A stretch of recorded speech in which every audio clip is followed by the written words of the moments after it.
Hi everybody, it's Tyler here at VEX Rolls. We're checking with the VEX U team OBR coming in out of Australia. A whole lot of great things with these two identical robots that you'll see on here.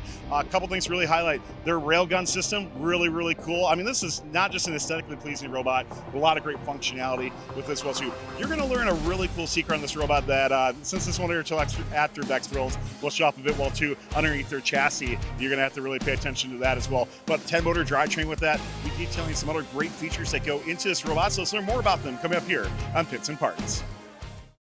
Tom, can you give us a brief overview of the strategy for OBR, how you're tackling this game, and talk a little bit more about the bots? Yeah, sure. So we played our nationals competition back in December. We had a design pretty similar to like a C robot. Most robots here would have rubber band rollers or similar.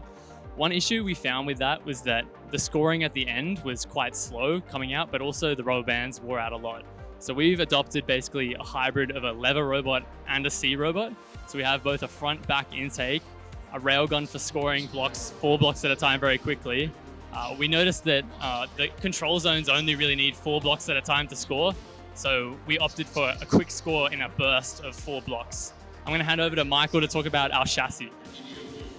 Thank you. So with the chassis, we decided for a highly maneuverable 4 omni-wheel drive chassis. This allowed us to package 10 motors within the side of the chassis, faced outwards so that we can have an aluminium plate to do some heat sink cooling, and also take one plate off, you can change all 5 motors at the same time on the chassis. Underneath, we also have 2 odometry pods that flip all the way back up. This is using an IQ spring just for nice packaging. And then finally, we have our grip plate that will extend out. And this helps us when we're in defending the long goals. It extends out and holds us to the floor so that no one can push us off the goal when we're defending. Talk to me about this grip plate more. When did you guys come up with this? And then for you, like, was there a need that this developed out of, you think? So probably came about halfway through design, and we'd done one previously last year to try and lift on the ring to try and get the level 3 climb last year. So it was always an idea that we had in our heads. And we really noticed since we've got the Omni Drive, we can get pushed around a lot. So this is trying to make sure we can lock in that long goal. So for you guys, when you look at from map strategy and stuff like that, do you think this will be every time you're scoring a long goal or only in certain scenarios? Can you break that down for me? I believe it's during certain scenarios when we're trying to hold and defend a goal. And so if we need to go score some more blocks, we can drop it down, quickly score, and come back and try and get holding on. And then were there any challenges in trying to package this, like having a second plate on, that sort of thing? So we went with a high clearance chassis just to give us the clearance to get into the parking zone.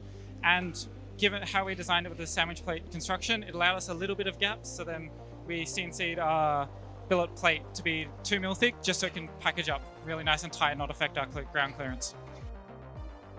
Before we get to our next segment, we'd like to thank the following.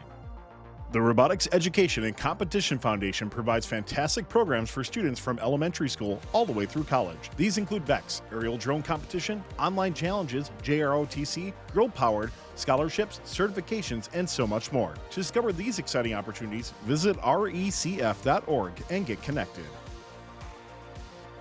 Tom, we got to talk about this railgun as well too on your robot. I mean, one, I love the name for it. I think it's awesome. But let's break down how it functions and works on these awesome machines. Yeah, sure. So we obviously have opted for a front to back intake. So this enables us to actually do color sorting with the blocks. But we only ever really need 4 blocks at a time up in the top railgun. So do you reckon we could just show the intaking?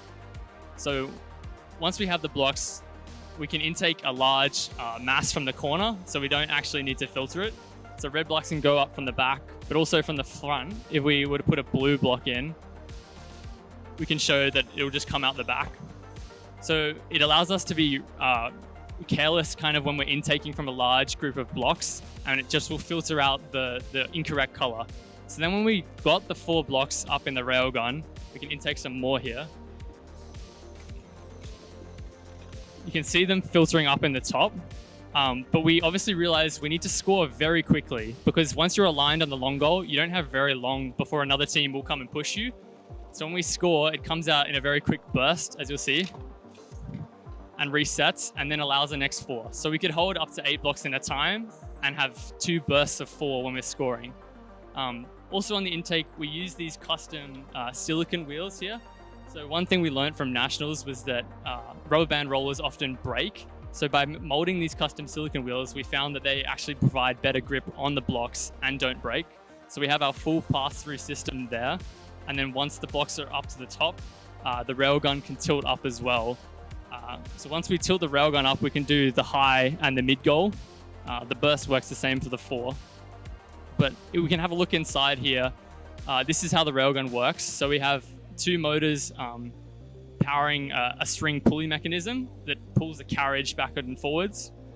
So that's our slow scoring for when we're doing mid goal, and then the fast scoring as well. So it's a very quick burst of 4, and it's really allowed us to de-score blocks as well, but also push our blocks into the control zone the first time around. If our blocks don't go into the control zone the first time around, we have a wing system, which is got 3 degrees of freedom. So going up on the railgun will get us into the upper position. Then the wing extends out with 2 pneumatics. So we also have an aligner on it, but this allows us to have a much more compact robot when we go under the long goal. So by folding that in, a lot of teams have their wings sticking out and it's hard to maneuver around the field. So we really prioritize fast scoring and maneuverability around the field. On the railgun itself, you mentioned you were able to control speed in regards to scoring, but how was that speed actually controlled? Yeah, so we have both a fast score and a slow score.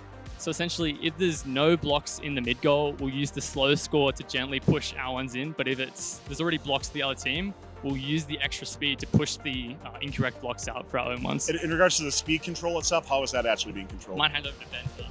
Yeah, so we've just got a HID loop on these 2 motors here. It's just moving to position. Basically, if we've got jams and things like that, it's polling a lot, and it will set the motor voltage to 0. We've got a lot of issues early on with these drive gears here breaking because it was putting a lot of force trying to get to the very end of this rail, so we've just got a lot of fail-safes there. And we also have a unjam button which will shoot the railgun to the end and then run every motor we have on the intake in reverse just to get everything out of the robot. Nice, yeah. If we've got a serious issue going on during a match. Moving on with the code in general, as you can see when Michael showed the chassis early on, we only had a vertical deadwall ODOM. So that's done with 2 boards here. These are custom boards. They're actually made in-house by a mentor at 4613, which is quite helpful for us. But as you can see, we have OmniDrive, but no horizontal encoder, which is not very helpful, and it was a accommodation we had to make because of the grip pad. So instead, we've got this. This is a VEX GPS sensor. We might be the only team we've seen so far at Worlds who's got one of these, but it's going to be polling the field tape, and it's going to be checking our horizontal position often. And we've got an extended Kalman filter, which is running. It's got all of our ODOM, our deadwall ODOM, and the GPS going through it. And it's polling often during auto and resetting our pause, especially if we're bumped. We had a couple autos that we might not be running today where we're rushing that mid section of balls, which is in VEXU only. And we were wondering, if we take an impact there, how do we reset in auto? And the GPS is really good at that because it does absolute positioning, as opposed to the OmniWheel ODOM that we have already. Next year's game, by the way, they announced there's going to be April tags. I know. Right? We saw that. We were a little bit disappointed just because we put so much development in the off-season into the GPS sensor, but we're really excited about the vision sensor.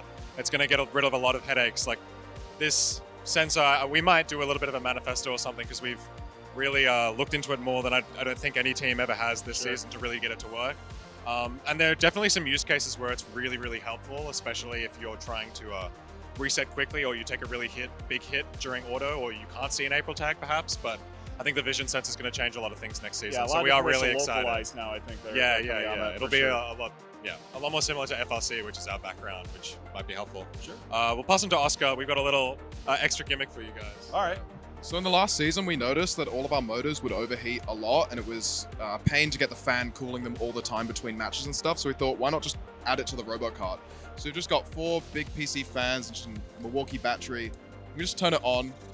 The robot sits on top, and it just cools everything super quickly. So in between matches, sitting in line, we can just stick it on and cool it off. Yeah, it feels nice to me actually as well too, for sure. Are you noticing like when you guys were competing earlier, like you were having motor overheat issues or anything like that? Yeah, it's just inevitable. With the VEX motors, this is why we've got the heatsink, which is the fans. You can see the ducting helps blow across the heat set there and really helps draw the heat out of the motors and get us back practicing faster. Last thing I just want to ask you, kind of alluded to earlier that Barker has some experience in other competitive robotics programs as well too. What do you say to students who are graduating high school that might be looking to getting into VEXU, that sort of thing? What words of advice would you have for them? Start early, plan ahead. Do you guys have anything? How about getting like engaged in VexU programs? Yeah, sure. So when we did FRC as students as part of Barker-Redbacks, we didn't really have VexU as a thing then. But after graduating, we kind of missed that feeling of the robotics competition. So VexU was really nice.